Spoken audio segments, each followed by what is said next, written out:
Everybody on the floor!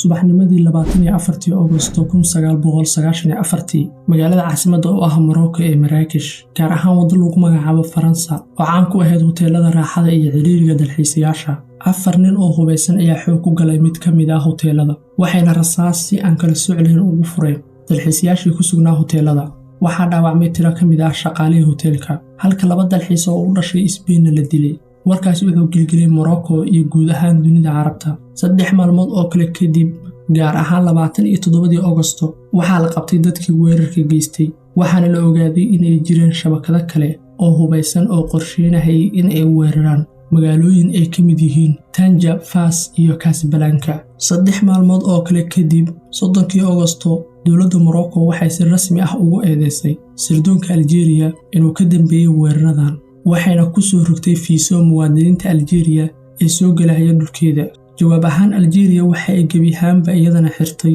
xuduudihii u dhaxeeyay labada dal waxayna joojisay duulimaadyadii diyaaradaha ee u kala gooshi jiray labada wadan xaaladaasna ilaa iyo maanta waa mid taagan in ka badan 31 sano muwaadin Algerian ah si toos ah uma geli karo gudaha Morocco sidoo kalena muwaadin Moroccan ah isna si toos ah uma geli karo gudaha Algeria laakiin xiritaanka xuduudaha iyo xumaashaha xiriirka labada dal kuma koobneen dhacdadan oo kaliya khilaafku dhab ahaantii waa mid aad u facweyn kana adag sida ay dad badan u maleynayaan wuxuu ka soo bilowday muranadii xuduudaha dagaalkii ciidda haddaba aynu dib ugu laabanno bilowga sheekada si aynu sheekadeena u bilowno una fahno si wanaagsan sida caadiga ah waa inaan dib ugu noqonaa taariikhda gaar ahaan bartamihii qarnigii 17 waqtigaasi Morocco waxay gashay xukunkii boqortooyada Calawiyiinta dowladooduna waxay ahayd mid aad u ballaaran kana weyneed dhulka Morocco aynu maanta naqaan waxay ka koobneyd qaybo ka mid ah Algeria Saxaraha galbeed iyo qaybo ka mid ah Mauritania sidoo kale waxay gaaraysay xuduudaha Senegal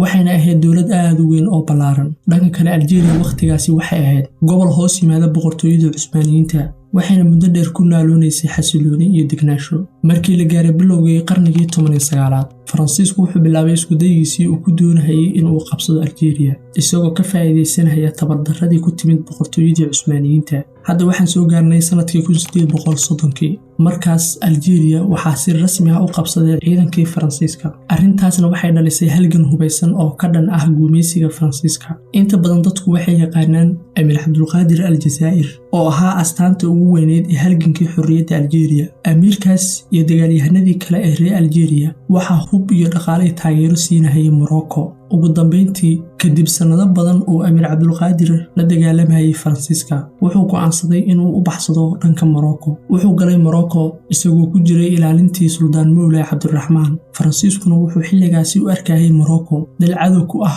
maadaama ay taageerisay halgankii reer Algeria isla markaana ay xoojinaysay halgamiyaashooda sidaas darteed Faransiisku wuxuu qaaday olole ciidan oo aad u ballaaran kuwaas oo doonayay inuu ku weeraro dekedaha Morocco dabadeedna ciidamada Faransiisku oo markaasi aad u xoogana waxa u suurta gashay in ay qabsadaan dekedahaas muddo yar kadibna waxay gudaha u sii galeen Morocco markaas ayuu Emir Abdulqaadir dareemay inuu dhibaatada u geliyay Morocco sidaa darteed wuxuu isu dhiibay Faransiiska waxaa lagu xiray Faransiiska muddo 5 sano ah kadibna waxaa loo musaafiray Dimashq halkaas ayuu ku geeriyooday sanadkii 1883 haddaba waxaad oran kartaa maxaa iska qoseeya khilaafkan iyo sheekadan aad ku fog laakiin isdeji saaxiib waxaan kugu sheegayaa si aan kuu tuso in ilaa dhamaadkii qarnigii 19aad aanu jirin wax khilaaf ah oo u dhaxeeya Algeria iyo Morocco taas beddelkeedana labada shacab waxay ku dhawaayeen in ay noqdaan hal shacab oo leh hal dawlad sababtuna waxay tahay wixii ay wadaagaan asal Carbeed iyo Amaashiq ama Berber qabiilo badan oo ku kala noolaa Algeria iyo Morocco